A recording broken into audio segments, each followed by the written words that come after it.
Você já parou para pensar no que faria se vivesse num lugar onde o som de tiros faz parte da rotina? No Rio de Janeiro, essa é a realidade de milhares de pessoas. E depois da mega operação policial nos complexos do Alemão e da Penha, uma nova pergunta tomou conta do país. Afinal, o povo apoia ou rejeita essa forma de combater o crime? E o resultado surpreendeu muita gente. Uma pesquisa recente da Genial Quest mostrou que a maioria esmagadora dos cariocas aprova a ação da polícia. Segundo o levantamento, 64% dos moradores do estado do Rio de Janeiro disseram que aprovam a mega operação, enquanto apenas 27% desaprovam. Outros 6% ficaram neutros e 3% não souberam ou preferiram não opinar. Mas o número que mais chamou a atenção foi outro. 58% dos entrevistados consideram que a operação foi um sucesso. E mais, 73% defendem que ações semelhantes sejam feitas em outras comunidades do estado. Ou seja, para boa parte da população, a força é vista como a única saída possível diante da violência sem fim. Esses números dizem muito. Dizem sobre o medo. Dizem sobre o cansaço de quem vive cercado por facções, milícias e pela sensação constante de abandono do Estado. Para muitos moradores, o barulho das sirenes é o único som que traz, ainda que por instantes, um pouco de esperança. Mas a aprovação popular não elimina as dúvidas, nem os dilemas. Afinal, até onde vai o limite entre segurança e violência de Estado? Nos últimos anos, operações desse tipo têm levantado debates intensos sobre mortes de inocentes, falta de planejamento e violação de direitos em áreas de conflito. E mesmo com boa parte da população apoiando, especialistas alertam: o problema da criminalidade não se resolve apenas com confronto. Por outro lado, há quem diga que esperar soluções pacíficas diante de grupos fortemente armados é ingenuidade. O governador Cláudio Castro e aliados políticos defenderam que o Rio não podia mais esperar. Segundo ele, o objetivo é enfraquecer o Comando Vermelho, que vem expandindo sua influência sobre novas comunidades e controlando territórios inteiros. Enquanto isso, o governo federal tenta equilibrar o discurso. O Ministério da Justiça divulgou nota reafirmando que a Força Nacional segue atuando no estado desde 2023 e que todas as solicitações do governo do Rio foram atendidas. Na prática, a mensagem foi clara: o apoio existe, mas o controle político da situação continua sendo do governo estadual. Nos bastidores de Brasília, a operação reacendeu uma velha discussão: o que o Brasil deve fazer diante do avanço do crime organizado? Há quem defenda mudanças na lei para endurecer penas contra líderes de facções e quem acredite que o caminho passa por investimentos sociais, educação e oportunidades para jovens das periferias. Mas a verdade é que, enquanto esse debate acontece, as balas continuam atravessando as janelas das comunidades.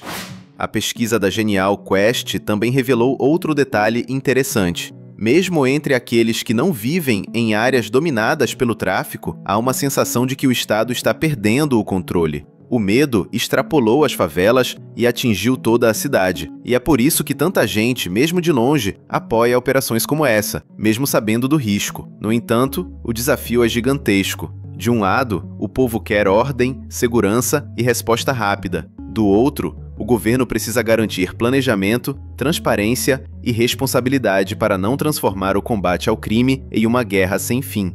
E entre os dois lados estão os moradores, que não querem escolher entre a presença da polícia e o medo de morrer por engano. Por mais que as pesquisas indiquem apoio popular, o clima é de incerteza. Será que o resultado dessa operação marca o início de uma nova estratégia de segurança pública no Brasil? Ou será mais um capítulo da história de confrontos que deixam rastros, mas poucas soluções duradouras? Uma coisa é certa: o recado da população foi dado. As pessoas estão cansadas de viver com medo e querem ver ações concretas. Mas o governo também precisa entender que nenhum plano de segurança vai dar certo sem investimento em inteligência, educação e oportunidades. De nada adianta vencer uma guerra de hoje se a próxima começar amanhã. Mas essa aprovação popular também traz um sinal de alerta que vai muito além do Rio. Porque, se de um lado o povo comemora a sensação de justiça, do outro existe um medo silencioso. O medo de que o Estado ultrapasse o limite da lei em nome da força. E é aí que mora a fronteira mais perigosa. Aquela linha tênue entre o combate ao crime e o abuso de poder. Muitos especialistas em segurança pública apontam que a repetição de operações desse porte pode até gerar resultados imediatos, como prisões e apreensão de armas, mas não resolve a raiz do problema. O crime, quando perde território, migra,